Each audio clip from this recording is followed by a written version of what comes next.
Thank you very much. Hello, everybody. So let me begin today by telling you a story. Drink some water. Okay. Oh, the precursor to my story is I'm sitting down and I'm shaking because I had an asthma attack this morning and my body is full of steroids. So, fun. So that's not the story. This is the story. So picture this scene. My heart was racing. My throat was tight. I could barely breathe. The nerves were so much. I had to talk to David. Now David is a senior leader of ours, and unfortunately he was hitting my team with a constant barrage of negativity and criticism, and it was having a really horrible effect on the team's morale, and someone had to say something. And this was going to be a bit of a risk, a bit of an issue, a bit tricky maybe, because David is a little bit spiky. Especially when it comes to criticism of his way of working, anything that he's doing and how you think he might do it differently. So in that moment, I was, let's be fair, just a bit nervous. I wanted it to go well, and I really didn't want him to kick off. So as I was sat there wrestling with all of these feelings and deciding what on earth I wanted to say and how I was going to say it, I decided, do you know what, I'm going to pick a standard model of feedback, one that we're all familiar with, so familiar that it's taught in programs across the globe. It's a very useful model of feedback, right? Known also affectionately as the poop sandwich.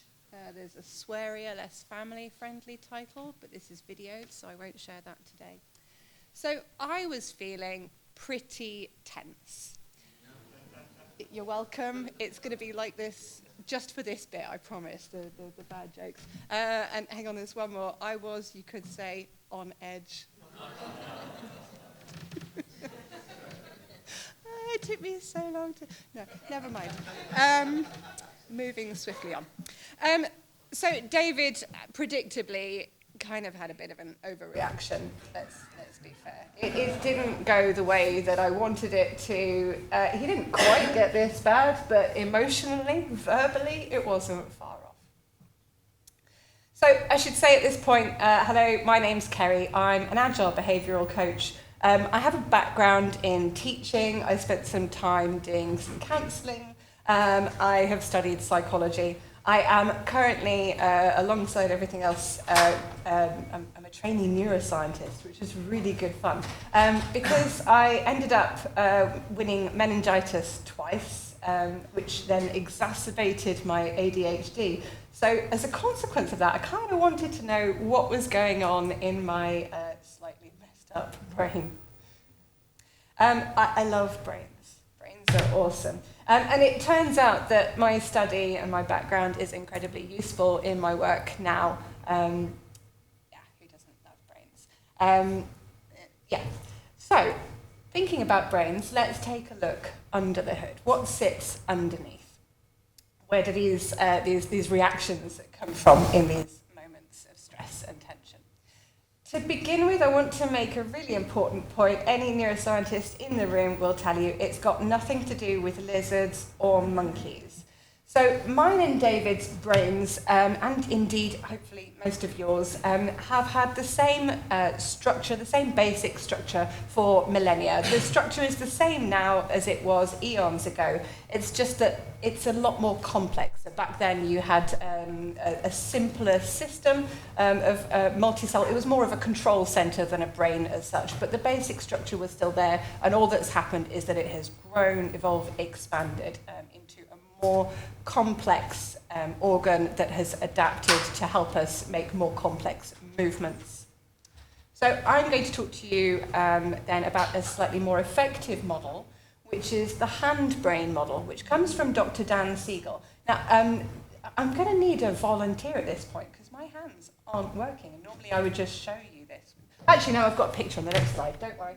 There you go. So you can do this yourself with your actual hand. So you put your thumb across your palm, and then you close your fingers down on top of your palm. And this is a great representation of your brain. And as we go on to the next slide, it's not literal, and your brain doesn't do what I'm about to show you. But just to begin with, the fingers that are sitting over the top there, that's your cortex. The two in the middle, that's your prefrontal cortex, the bit of your brain that's responsible for your creative thought, your decision-making, your rationality, if you like. The bit of you that's aware that you're sitting in this room on a chair listening to this talk and laughing at the jokes.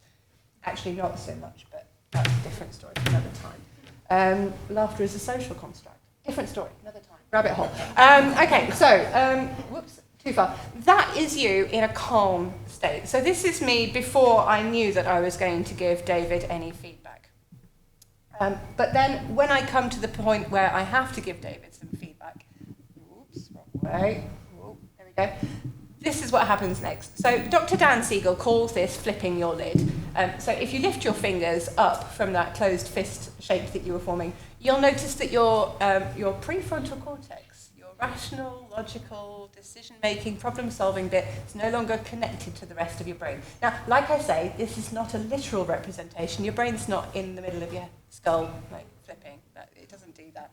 This is a representation, essentially, of blood flow and oxygenation. So the bit of your brain that does all of those important jobs, like thinking through the problem that you've got in front of you and deciding rationally how to react in that moment, when you're stressed, doesn't get as much oxygen as the rest of your brain. The rest of your brain is designed, well, the whole of your brain, it's evolved to essentially to keep you alive. It's an organ designed for survival. So in the midst of being chased by a saber-toothed tiger or whatever animal you want to insert, Godzilla, whoever, you don't need the rational thought. You need to just have the most of your blood flow directed to the bits that are going to keep you alive, right? So that's what this represents. The bit of your brain that gets the most blood flow is the bit that keeps you alive in that moment.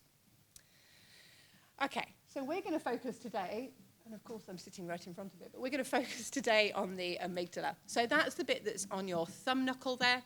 And this bit of your brain, it tracks your fight or flight. This kicks off your fight or flight response. It's the bit that takes note of your context and decides whether that means that you are therefore safe or in danger. Now, really importantly, your amygdala essentially tracks social connection.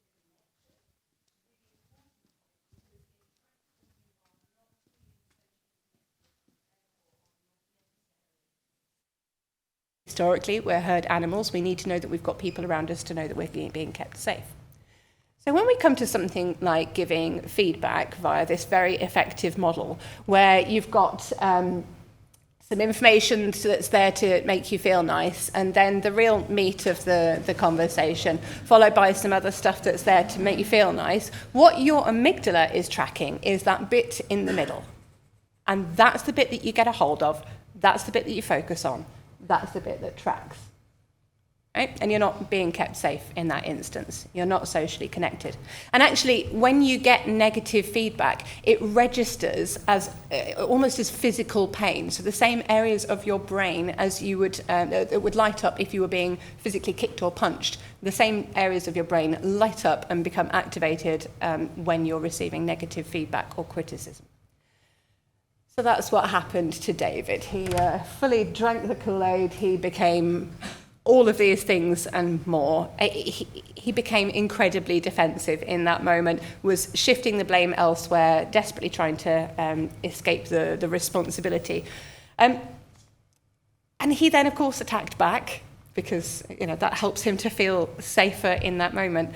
And the problem with this is that there's no growth that's happening in that moment. There's no learning. The areas of his brain that he would need to be accessing to be able to do that rational thought, that problem-solving area, is no longer accessible to him.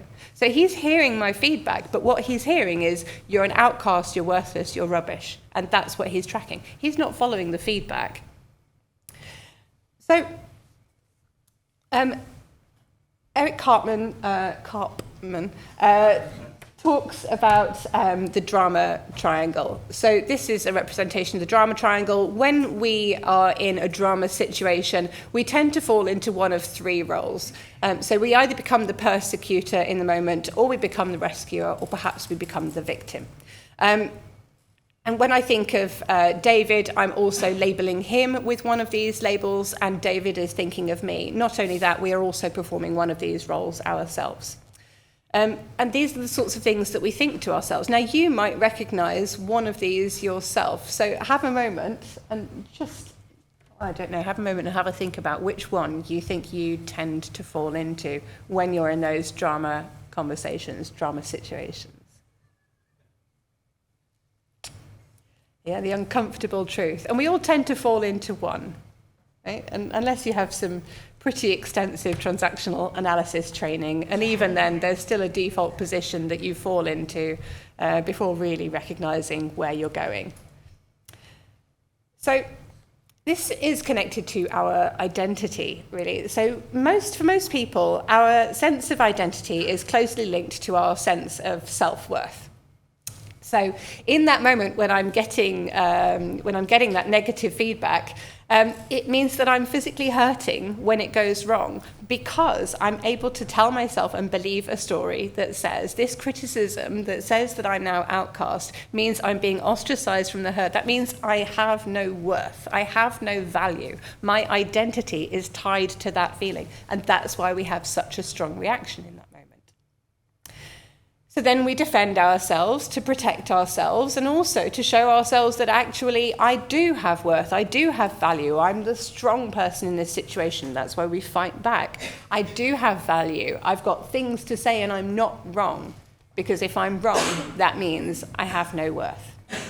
And the more stressed we get, the more primitive, the more immature our responses become.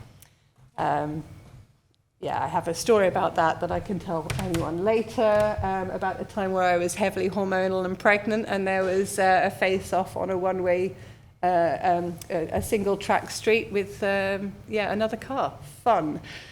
Not my finest moment. Anyway, so what this means is that we will go to ridiculous lengths to feel like, or even just to look like, we've come out on top. But there's no learning. There's no growth. We receive the feedback, but we don't learn anything from it. Or if you're the person giving the feedback, we deliver the feedback, but it's very difficult for that individual to hear what you're saying on a meaningful level, and it's very difficult for them to then process that in a way that helps them decide what they are going to do about it in any way that is going to be effective. So, minimal growth at best, more likely no growth. So what can we deduce? Give you a moment to read that. What we can deduce is, if you think about this moment, I'm not actually physically attacking David. But the point is that in that moment, for whatever reason, David feels attacked. Now, I can't control that, but I can take some steps to maybe do something about it. So, we fall, we fail, we make mistakes, we stumble, and then we rise. You may trod me in the very dirt, but still, like dust, I rise. So, okay, let's do it again. Let's go back. I still need to talk to David. The whole conversation has never happened. We are beginning again. And I still have to talk to him because his negativity, his criticism of my team, of our team, is demotivating. It's hurting them in the same way that feedback in the previous version hurt him. So, take 2. Now, to do this more effectively, we have to begin before we even start. So, to begin with, before we even go into that conversation, to be more effective in that moment, we need to start with why. Simon Sinek would be proud. So we need to think about why we're going into that conversation and what we want out of that conversation. Because as you are going into a situation, you will have preconceived ideas of how the conversation is going to pan out. You will probably spend some time visualizing, if you know that individual, visualizing how they're likely to react.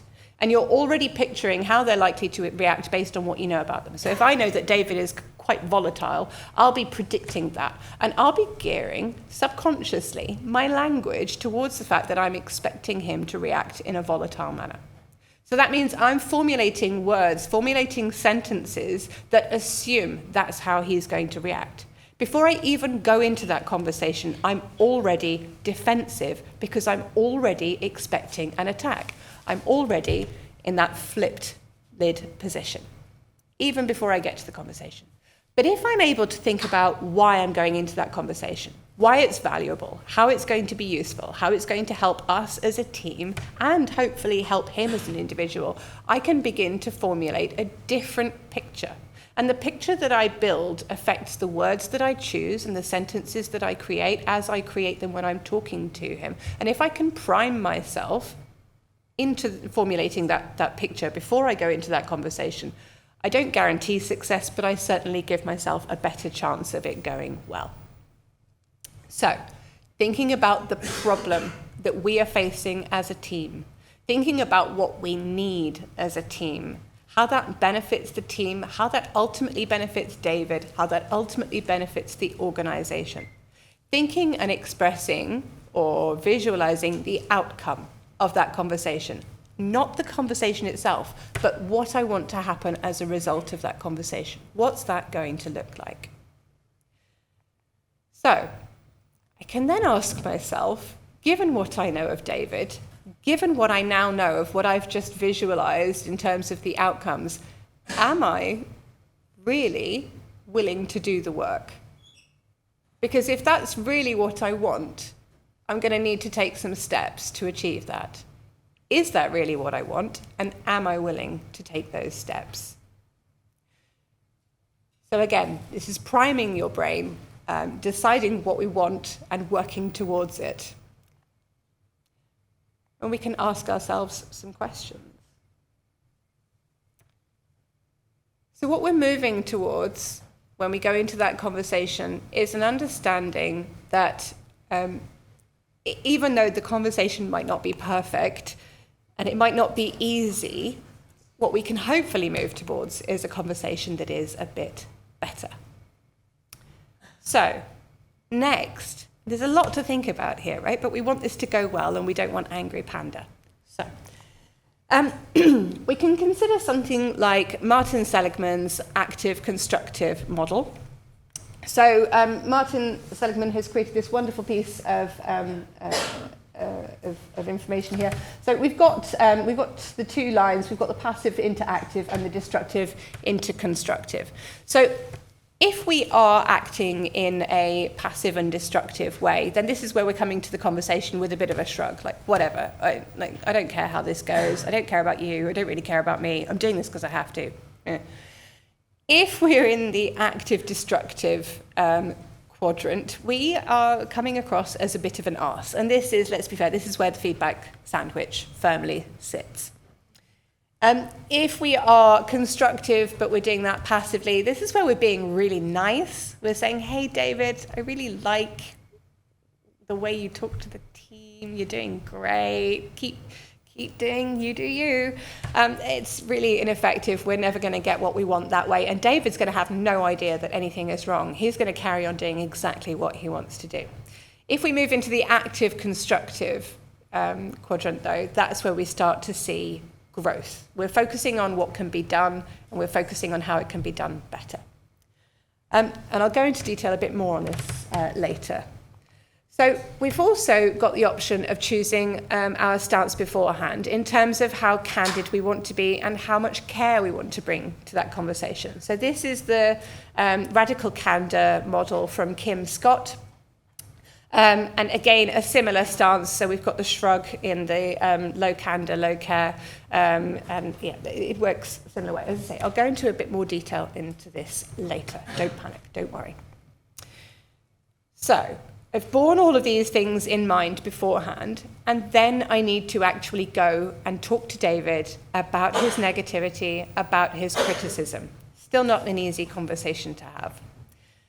So as I go into that conversation, I need to try and make sure that I am staying calm.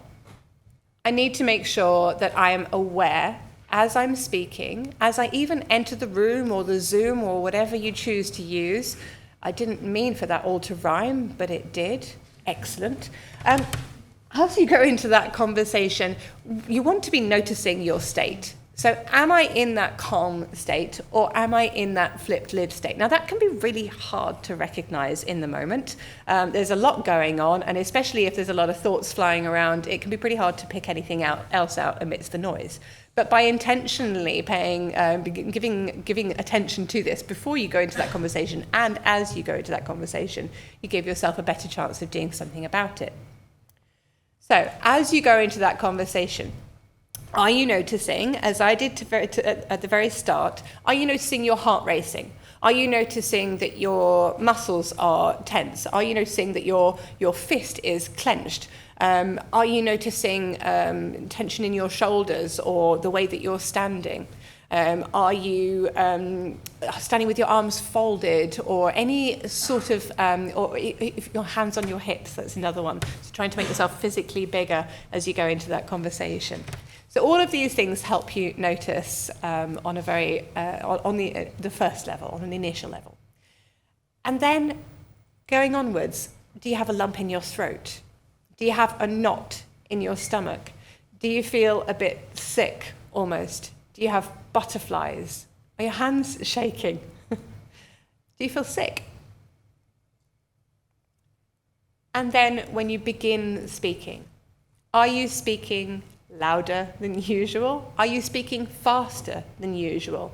Are you noticing that you're beginning to feel angry, irritated, annoyed? Are you speaking through gritted teeth at any point, even just a little bit? Are you rolling your eyes or tutting? That's contempt. If you're thinking, oh, he's being ridiculous, it's a surefire sign that you're moving into that flipped lid position.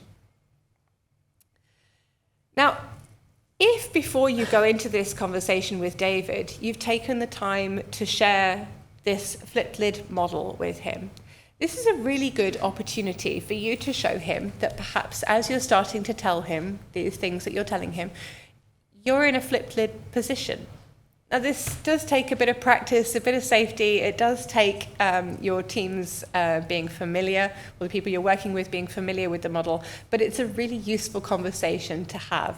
If you can show David without words that this is where you are, he'll have the information that he needs to understand why you're choosing to slow down or to take a step back.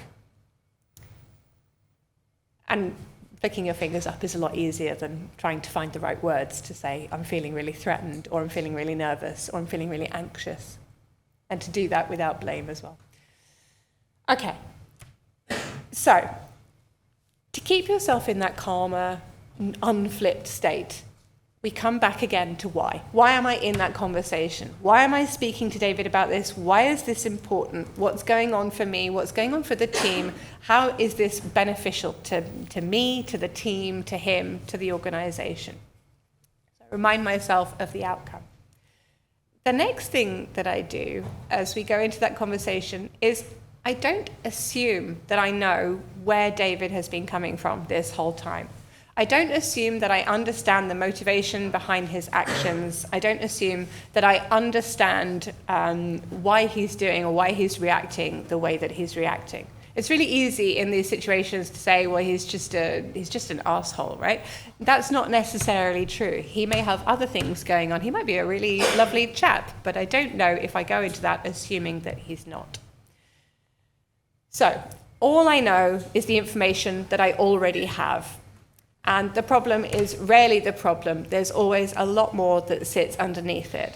Now, there's a limited amount that we can dig into in the conversation that we go and have, but we can certainly find out what his perspective is as I go into that conversation. So I can do that using some coaching questions. I can approach that conversation with some curiosity. Understanding that David is not stupid. He's not a bad person. I can treat him as a valid human being that has thoughts and feelings and pressures and stresses of his own. Maybe there's something else that sits behind how he's showing up. So We've talked before about the amygdala and how it tracks social connection. So let's spare a thought for David in this moment, because it's not just me in that conversation. He's also a participant as well. And in that moment, it may well be that he is in that flipped lid state. As soon as I start telling him potentially that there's an issue, his amygdala is doing exactly the same thing, tracking how connected he feels, tracking whether he's about to be ostracized for whatever reason, even on a subconscious level, whether he's about to be kicked out of the herd, whether he has value or not. So we can consider how David might be feeling in that moment. And it may well be that David is experiencing any of these things as well. So as I'm going into that conversation, I can notice signs from David that he might be experiencing any of these things. Is he pulling at his clothing to cool himself down? Is his stance that of someone who is particularly tense? Is he swallowing a lot or looking like he's thirsty, drinking water? Is he speaking through gritted teeth? Is he speaking louder than normal? I can also just ask him. I can ask him how he's doing, how he's feeling, given the questions that I've just asked him about what's going on with him. How are you feeling right now in this moment? I'm feeling pretty tense. And if he's not able to use words, then perhaps if we've had this conversation about the flipped lid state, he might be able to show me without words in that moment. Now, so I go through and I'm speaking with David, and it turns out he is enormously stressed. He is being given jobs on top of jobs, responsibilities on top of responsibilities. He's got reports coming out of his ears. We are trying to move towards agility as an organization, but the reports and the pressures that he's facing are massively dissonant with that, and he's facing anything but an agile way of working. And this is causing him some tension and some stress. And then when he comes to the team, he's taking that out on them. So we've talked about ways that we can establish some visual cues and some common language to help us to stay into that calm, in that calm state when we're having that conversation. Another thing that we can do, and I love doing this with my teams, is a different kind of visual representation. And this is information that we can give each other before we even go into these conversations. And it is identifying in that situation our monster. So this is my monster. When I get stressed or angry, when someone cuts me up or jumps, even being overtaken, let's be honest, I'm a petrol head at my core. So yeah, even being overtaken threatens my sense of worth. Excellent. And this is what I turn into. It's great. This is what I've drawn for myself. I'm going to invite you, with whatever drawing material you have, to think about how you show up in those moments of stress. Now, it doesn't have to be when you're showing up on the motorway and someone cuts you up. It can be when you're going into team conversations and maybe people are saying things that you're uncomfortable with. Maybe people in your team are being critical, or maybe they're being evasive. Maybe they said they'd do something and they just haven't. So I'm going to invite you for a minute or two to get out pen and paper and just to draw a doodle of what you think you show up as. Now, this is me on the road, but actually this is me when I'm in a team context. If I notice that people are dominating the conversation or taking over, I actually shrink and retreat. I turn into a completely different person. Have a minute. Think about what you turn into. Where do you go? Draw it out.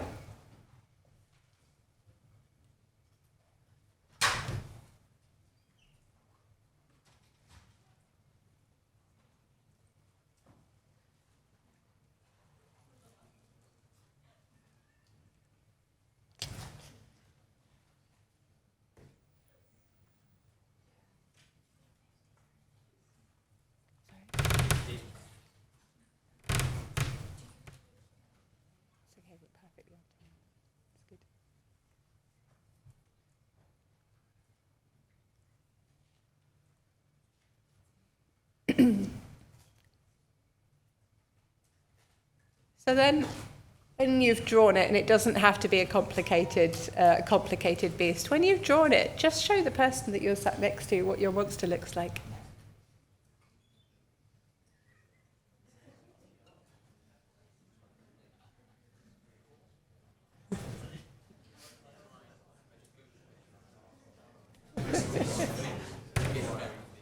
Yes, yes, I've seen that.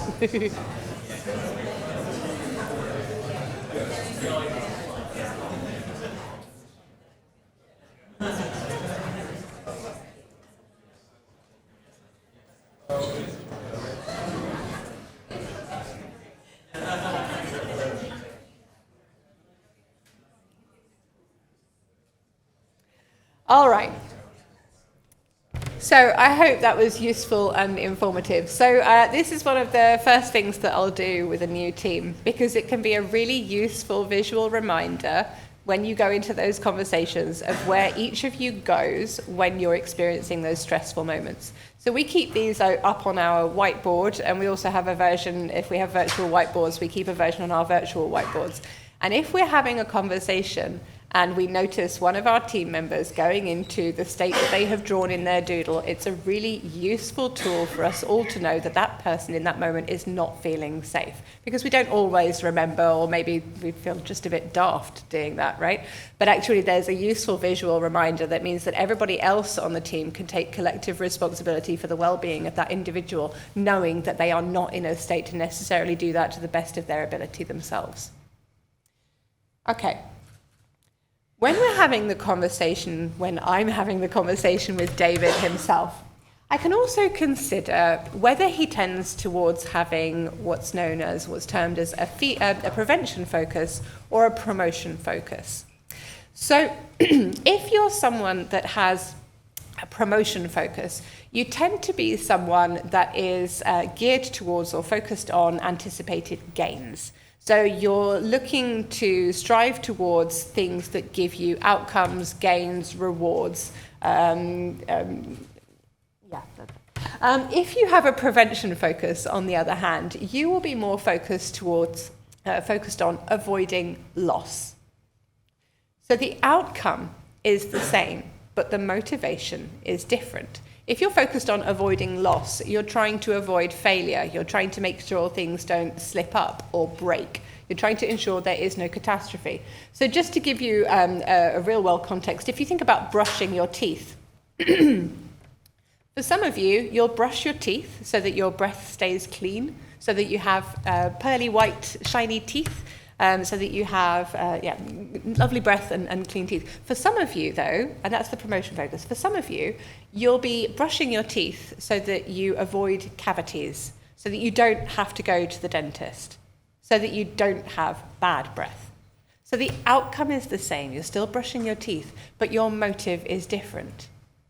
Now, the motive is not the same in every context that you go into, and if you have a prevention or promotion focus when you're brushing your teeth, that might not be the same as when you're then going into sprint planning. But you can listen out when you're speaking to people in your teams. You can listen out for the ways that they phrase things.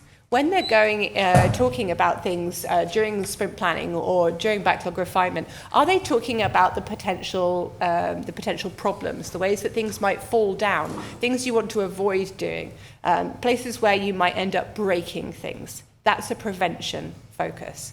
Are they focused on what this will give the organization, what the organization or the team will get as a result of that, how this is going to benefit the customer? That's a promotion focus.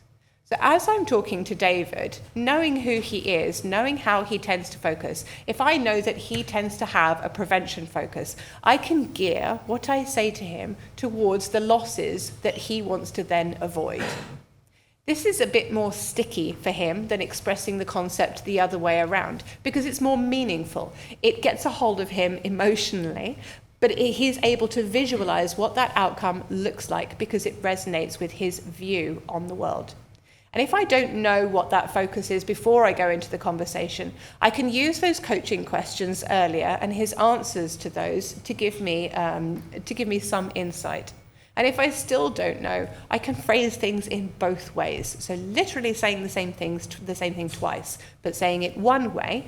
So when you're talking to the team, it would be really good if you would if you could keep your tone more level, because then the team can hear what you're saying without getting stressed or offended. And if your tone is level, then they're able to listen to you and keep focus on you more effectively, and probably do the thing that you're asking them to do, or find some solutions to your problem. So we're phrasing things in terms of what he avoids losing. We're phrasing things in terms of what he stands to gain. Okay. Now, it's really important that we both get an opportunity to share our truths. But we then want to make sure that as we're sharing our truths, both David and I get an opportunity to share our truths, but we phrase things using the active, constructive model. We want to make sure that we're nurturing what we want to grow. So we want to stay away from the shrug. We want to stay away from the out-and-out aggression. We want to stay away from the passive constructive, where we're just being nice to people. And we want to move towards more of this growth stance, this coaching stance. So saying what we've noticed helps us to move towards that. So in this context, in this situation, I've noticed that you sometimes get louder when you're speaking to the team. And the impact that this has is, if we want to use radical candor, we can respond to things that David is saying, things that are coming up in our conversation, with gentle but firm challenging. So if he makes a statement about the way that he views the world, we can gently question that. Is that true? And when is that not true? Is that always the case? And what can we do differently? Bear in mind that as David is speaking to me, or I can bear in mind that as David is speaking to me, he's not necessarily attacking me. He's responding with aggression in that situation because he feels attacked. So I can take steps to help him to stay in that calm state. I can slow down what I'm saying. Give him time, give his body time to process all of the neurochemicals that are coursing through his body, all of the cortisol, all of the stress that he's experiencing. Give him time to reflect, to process for a moment without saying anything, to load more information on top of what I've already told him. Now, the next step is something really simple, but not necessarily that easy. We have to recognize how we are contributing to the problem. So if we're going into that conversation with David, if I'm going into that conversation with David, I have to recognize how the things that I have said and done has led to the situation that we are both experiencing and that we as a team are experiencing.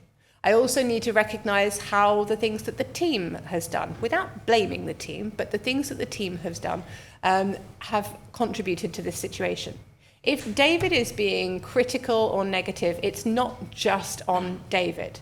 There's things that he needs that he's not getting, and we're not fulfilling those needs. That's not a criticism. That's not blame. If we don't know, we can't do that. But maybe then the action for us is to find out what need that David has that we're not meeting.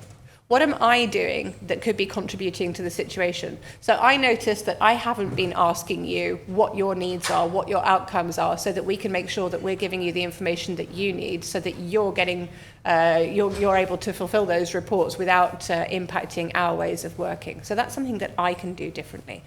It's any problem, any situation that arises, it comes out of the system that we operate within. It doesn't just come from that one individual. No person acts alone. We all act and respond to the situation and the environment in which we find ourselves. So instead, we want to be in a position where we're building David up. Yeah, just like that. See, he's going to have a great time. So, one of the ways that I can also approach the conversation is noticing how do I approach the situation that has given rise to this. How do I do things differently? And by voicing those to David in that conversation, I help to make him feel, or help him feel safe. So when he feels heard, his amygdala is tracking his level of social connection. When he feels heard, he feels safer. When I say that I have contributed to the issue, he's not standing on his own, isolated in this problem space. I'm there with him. When the team is able to recognize the same things, he's not on his own. The whole team is there with him. This is a problem that we are experiencing together. And if we're able to recognize the part that we all play, then we can take control of our own actions in that situation, in that circumstance. So what we then have is a choice. The ability to take a different stance, the ability to have a different attitude as we go into that conversation, the ability to voice things differently. We are not passive participants in this conversation. We're not passive participants in the system. We have the option, we have the choice to say something differently. And this modelling of vulnerability, this is something that we can control within ourselves. And this level of vulnerability then allows David a safe space where he can also be vulnerable during that conversation. He can be honest about the struggles that he's facing, and we can work constructively towards how we're going to make those struggles better, what we can do to help each other in that situation. So I say that we control ourselves, but just a very brief who doesn't love a nerdy moment, just a very brief note about control. So control is a bit of an illusion, I'm afraid. If you were to, so that bit of your brain, the cortex there, the bit that's your rational thinking self that recognizes you're listening to what I'm saying and seeing a dot on a screen, if you were to represent that on a piece of A4 paper, that bit of yourself would be that dot there.